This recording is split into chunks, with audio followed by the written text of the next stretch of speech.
Assalamualaikum warahmatullahi wabarakatuh. Saya Devi Claudia Vanessa Jorger, perwakilan dari kelompok 4, ingin mempresentasikan tentang BPJS Kesehatan.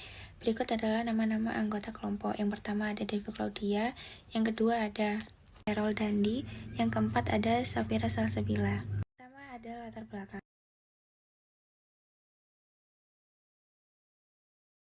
Kesehatan. BPJS Kesehatan atau yang biasa disebut dengan Badan Penyelenggara Jaminan Sosial Kesehatan merupakan badan hukum publik yang bertanggung jawab langsung kepada Presiden dan memiliki tugas untuk menyelenggarakan jaminan kesehatan nasional bagi seluruh rakyat Indonesia, terutama untuk pegawai negeri sipil, penerima pensiun PNS dan TNI atau Polri, veteran, perintis kemerdekaan beserta keluarganya, dan badan usaha lainnya ataupun rakyat biasa.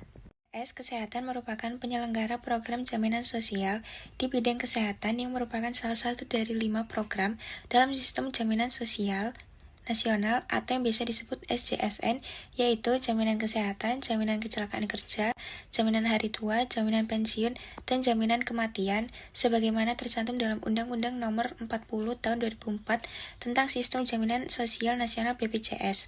Kesehatannya sebelumnya bernama Askes atau Asuransi Kesehatan yang dikelola oleh PT Askes Indonesia atau Persero, tetapi sesuai UU Nomor 24 Tahun 2011 tentang BPJS, PT Askes Indonesia berubah menjadi BPJS Kesehatan sejak tanggal 1 Januari 2014.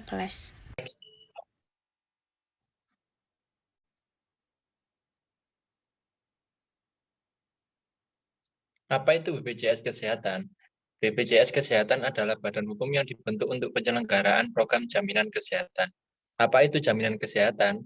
Jaminan kesehatan adalah jaminan berupa perlindungan kesehatan agar peserta memperoleh manfaat pemeliharaan kesehatan dan perlindungan dalam memenuhi kebutuhan dasar kesehatan yang diberikan kepada setiap orang yang telah membayar iuran dibayar oleh pemerintah.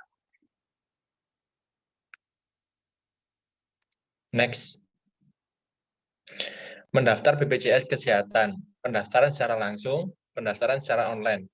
Untuk persyaratan pendaftaran BPJS Kesehatan dibagi menjadi 4, yaitu pendaftaran bagi penerima bantuan iuran, pendaftaran bagi peserta pekerja penerima upah, pendaftaran bagi peserta pekerja bukan penerima upah dan bukan pekerja, pendaftaran bukan pekerja melalui entitas badan hukum, pensiun BUMN atau BUMD. Next.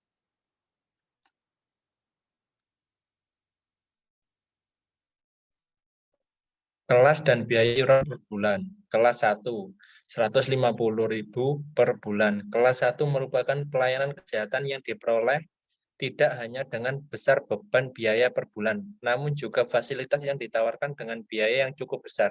Peserta BPJS Kesehatan akan mendapatkan pelayanan yang paling nyaman, di mana masing-masing peserta BPJS akan mendapatkan ruang perawatan dengan kapasitas lebih sedikit antara 1-2 orang. Bagi peserta BPJS yang ingin mendapatkan ruang perawatan yang lebih privasi, kalian dapat upgrade ke ruangan pelayanan VIP. Untuk mendapatkan ruang pelayanan cukup gampang, kalian hanya perlu membayar biaya kurangannya pada kelas VIP. Kelas 2, 100.000 per bulan.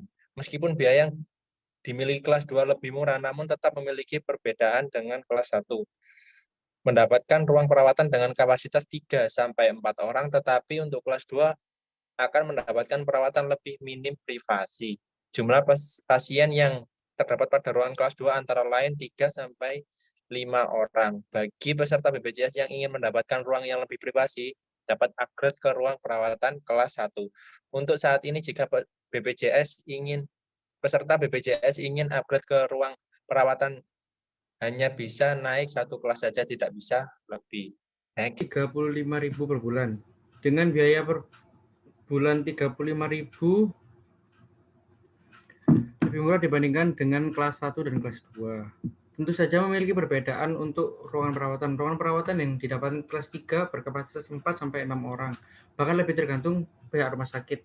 Untuk perbedaan kelas BPJS Kesehatan sudah kami ulas di atas. Memang antara kelas 1 dan kelas 2 dan kelas 3 itu berbeda cuma di tempatnya perawatannya. Maksudnya tempat ruang perawatannya dan biaya yang dihasilkan tiap bulannya. Dan dari data di atas, maka dapat disimpulkan perbedaan antara kelas 1 dan kelas 3 adalah fasilitas yang didapatkan ketika menjalani rawat inap. feedback yang didapatkan saat menggunakan BPJS.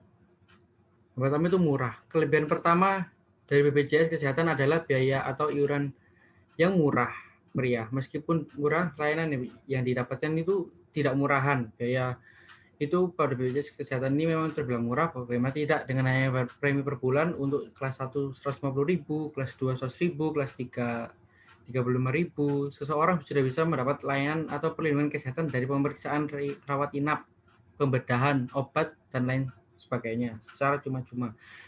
Dari berita kabar ada bahwa cuci darah dan persalinan bisa didapat oleh peserta dengan gratis. Yang kedua, wajib BPJS Kesehatan yang diselenggarakan langsung dari pemerintah atau negara ini memang sebuah program yang diwajibkan kepada seluruh masyarakat Indonesia. Kenapa wajib? Hal ini dikarenakan ada undang-undang dan peraturan pemerintah yang mengatur kewajiban ini.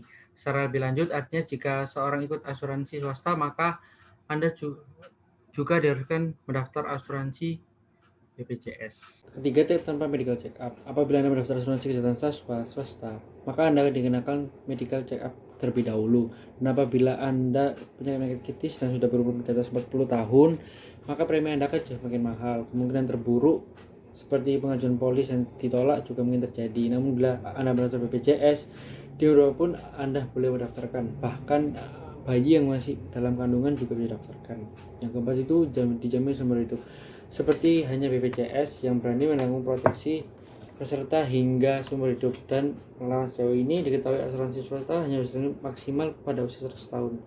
Itu pun belum ada orang yang memberikan testimoni atau kabar ada asuransi yang berani menanggung hingga umur 100 tahun tersebut. 5. Tidak ada pengecualian. Kelebihan BPJS Kesehatan adalah tidak adanya pengecualian. Dalam mendaftarkan asuransi swasta, seseorang yang sudah terkena penyakit kronis memang bisa saja akan mengalami penolakan. Kalaupun diterima, premi yang dibebankan akan lebih mahal atau bahkan polisi bisa ditolak jika muncul sebuah kebohongan. Yang keenam, perubahan data bisa dilakukan secara online. Sebelumnya, jika peserta BPJS Kesehatan ingin melakukan perubahan data, harus datang ke kantor pusat ataupun ke kantor cabang terdekat. Namun, mengingat semakin hari semakin membeludaknya peserta BPJS Kesehatan yang mengantri, maka pemerintah langsung mengatasinya dengan membuka perubahan data secara online. Sebagai warga yang baik, apa yang harus kita berikan untuk negara? Mengadakan acara ketika hari kemerdekaan. Apa yang kita berikan pada negara ketika hari kemerdekaan seperti mengadakan acara tirakatan. Dengan adanya acara tirakatan, kita melakukan kumpul bersama untuk mengenang apa yang terjadi pada saat kemerdekaan agar menimbulkan sikap dan rasa nasionalisme yang tetap terjaga hingga saat ini. Gotong royong. Apa yang kita berikan ke negara saat gotong royong? Seperti membersihkan lingkungan agar terlihat bersih dan rapi, dan lingkungan kita juga terhindar dari penyakit-penyakit. Dengan adanya gotong royong ini, secara tidak langsung kita membantu negara untuk mengurangi pengeluaran bakti sosial. Saat terjadi bencana, kita membantu dengan mengadakan donasi, membantu terjun langsung ke tempat kejadian perkara, dan membantu warga yang merasakan kesusahan. Doa bersama. Apa yang kita berikan ketika melakukan doa bersama agar kita bisa mengimbangi apa yang dilakukan di dunia dan untuk bekal di akhirat kelak. Nonton film G30 SPKI. Penayangan film ini merupakan hal penting karena peristiwa G30 SPKI sudah menjadi bagian sejarah bagi bangsa, sehingga pemerintah perlu memiliki satu suara dalam menunjukkan bahaya dari komunis dan gambaran bahwa tidak berlakunya sistem komunis di Indonesia. Pada saat menonton film ini, kita mengajarkan betapa pentingnya tertanam jiwa Pancasila dan betapa kejamnya yang dilakukan PKI selama itu, dan menanamkan jiwa nasionalisme yang mulai hilang karena masuknya budaya dari luar yang mempengaruhi jiwa dan mental nasionalisme kita sebagai warga negara Indonesia. Dengan menonton film G30 SPKI ini, diharapkan generasi milenial juga dapat menelisik lebih banyak sejarah Indonesia, serta tidak mudah terpengaruh dengan isu-isu hoax yang semakin banyak beredar dan mengetahui perjuangan para pendiri bangsa Indonesia. Mengibarkan bendera setengah tiang. Bendera setengah tiang, menurut pasal 12 ayat 4, ayat 5, ayat 6, Undang-Undang Nomor 24 Tahun 2009 tentang bendera, bahasa, dan lambang negara, serta lagu kebangsaan dikibarkan sebagai tanda berkabung. Pengibaran bendera setengah tiang dilakukan apabila presiden atau wakil presiden, mantan presiden atau wakil presiden, pimpinan atau anggota lembaga negara, menteri atau pejabat setingkat menteri, kepala daerah, dan atau pimpinan Dewan Perwakilan Rakyat daerah meninggal dunia. Jadi, kita memberikan bentuk penghormatan kepada pahlawan yang sudah gugur dalam membela negara Indonesia ini. Mengibarkan bendera setengah tiang, seperti contohnya biasa dilakukan ketika pada tanggal 10 Oktober ketika kita memperingati Hari Pahlawan. Memberikan edukasi tentang negara Indonesia. Di saat kita banyaknya budaya masuk ke Indonesia, kita mengedukasi betapa pentingnya Indonesia ini kepada anak-anak agar kita bisa menanamkan sikap nasionalisme agar terjadi keselarasan yang baik untuk kehidupan yang akan datang. Sekian dari presentasi kelompok kami. Bila ada kesalahan kata, mohon dimaafkan. Terima kasih. Wassalamualaikum warahmatullahi wabarakatuh.